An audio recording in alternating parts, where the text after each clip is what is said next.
Assalamualaikum warahmatullahi wabarakatuh. Kembali lagi pada mata pelajaran Bahasa Indonesia untuk kelas 7, Sabtu 14 Maret 2026.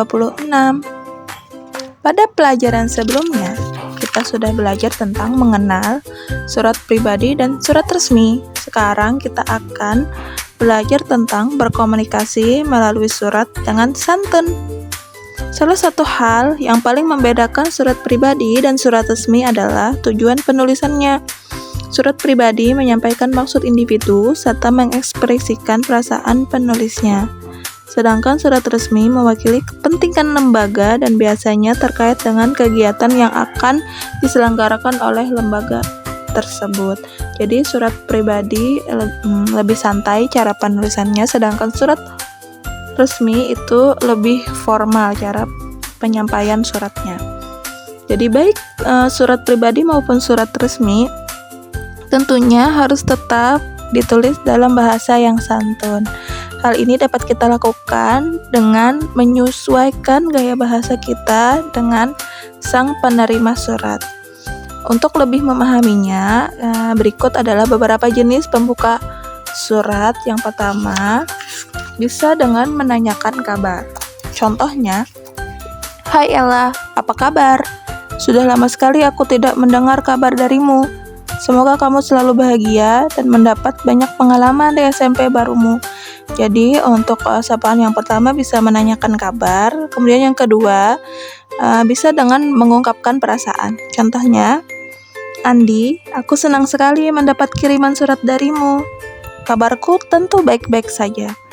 Kemudian, selain menanyakan kabar dan mengungkapkan perasaan, kita juga bisa dengan memperkenalkan diri. Contohnya adalah sebagai berikut. "Bapak Presiden yang terhormat, saya Ganis, siswa kelas 7 SMP Bentang Indonesia. Saya tinggal di kota Sumedang. Akhir-akhir ini saya merasa khawatir melihat makin maraknya iklan rokok di televisi. Tak hanya itu saja, bahkan di sekitar saya makin banyak orang yang merokok." Kemudian yang keempat, selain memperkenalkan diri, kita juga bisa menyatakan tujuan. Contohnya, dalam rangka memperingati Hari Anak Indonesia, kami SMP Bina Bangsa akan mengadakan pertunjukan teater mandiri. Kemudian di pembukaan kita bisa juga dengan mengucapkan terima kasih.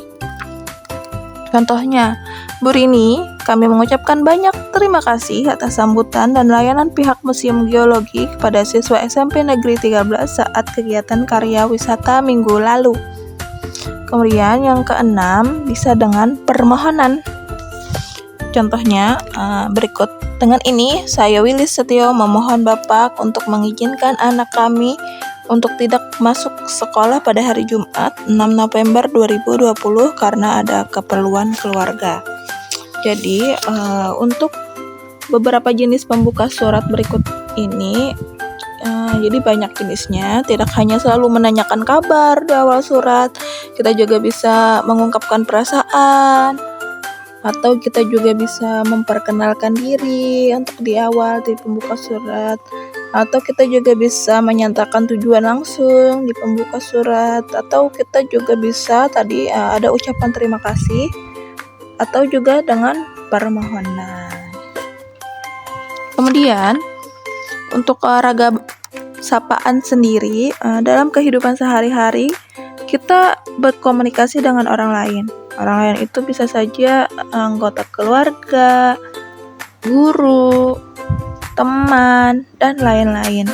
Jadi penting bagi kita untuk berkomunikasi dengan orang lain dengan sopan. Jadi tidak hanya di surat kita nulisnya dengan sopan. Jadi kita kalau berkomunikasi dengan orang lain pun juga harus sopan. Salah satu norma komunikasi santun adalah menggunakan kata sapaan yang tepat. Jadi kata sapaan adalah kata untuk menyapa seseorang. Berikut adalah kata sapaan. Pertama, ada kata sapaan yang menunjukkan hubungan kerabat. Biasanya digunakan untuk menyapa orang-orang yang memiliki hubungan keluarga. Misalnya ada kakek, nenek, paman, bibi, ibu, ananda, dan sebagainya. Itu kata sapaan yang menunjukkan kerabat seperti kakek, nenek, paman. Kemudian yang kedua ada kata sapaan berbentuk kata ganti. Misalnya kamu, engkau, saudara, Anda, tuan, nyonya, dan sebagainya. Jadi untuk kamu, engkau, saudara itu merupakan kata sapaan berbentuk kata ganti. Kemudian yang ketiga ada kata sapaan yang menunjukkan rasa hormat, misalnya yang terhormat dan sebagainya. Itu kata sapaan yang menunjukkan kata hormat. Kemudian ada kata sapaan yang diikuti nama, misalnya saudara Ina, Bapak Feritan, Ibu Ning Tias, dan sebagainya. Jadi untuk ragam sapaan di sini ada 4.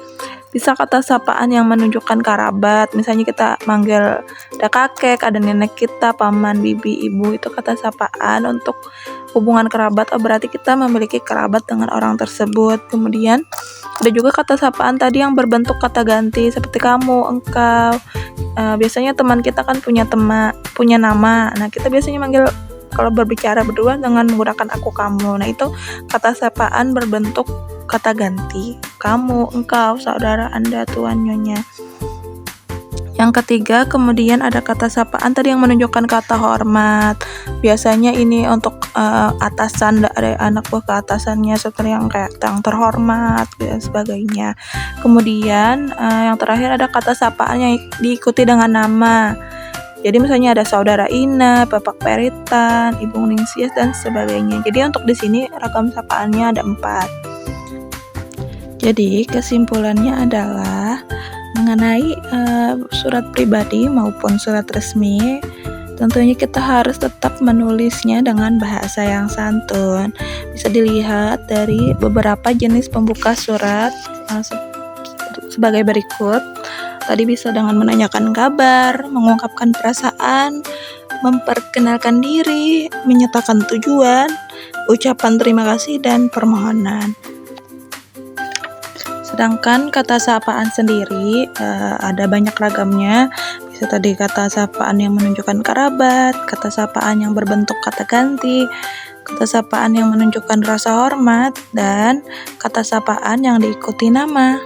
Kemudian untuk lembar tugas berikut adalah contoh percakapan jalur pribadi antara Hani dan Doni melalui media sosial WhatsApp dengan isi sebagai berikut. Salam Hani, hai Kak Doni, kamu sudah baca mading sekolah belum? Ada pengumuman lomba debat tuh, kalau kamu tertarik masih ada tempat di tim kami. Oh ya, mau, cepat ya. Nanti diseleksi dulu ya Kak. Iyalah, biasa paling telat besok. Oke, entar. Aku daftar ke Kak Santi.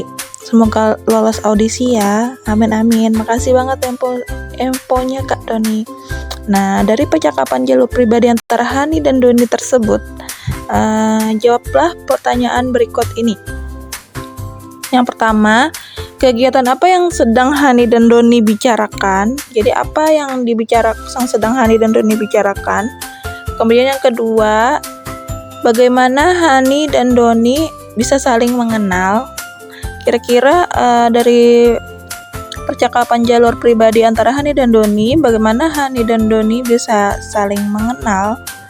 Kemudian yang ketiga, soal terakhir, menurut sapaan yang digunakan, bagaimana kira-kira hubungan Hani dan Doni? Siapa yang lebih senior di antara mereka? Jadi terlihat dari sapaan yang digunakan pada teks percakapan jalur pribadi antara Hani dan Doni. Menurut kalian sapaan apa yang digunakan mereka? Kemudian bagaimana kira-kira hubungan Hani dan Doni ini? Siapa yang lebih senior di antara mereka?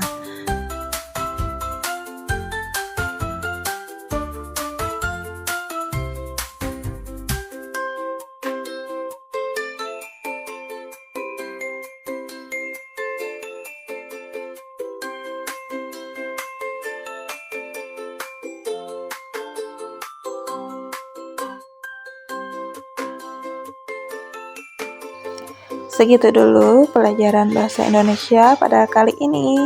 Semoga bisa dipahami. Sampai jumpa di pertemuan selanjutnya. Terima kasih.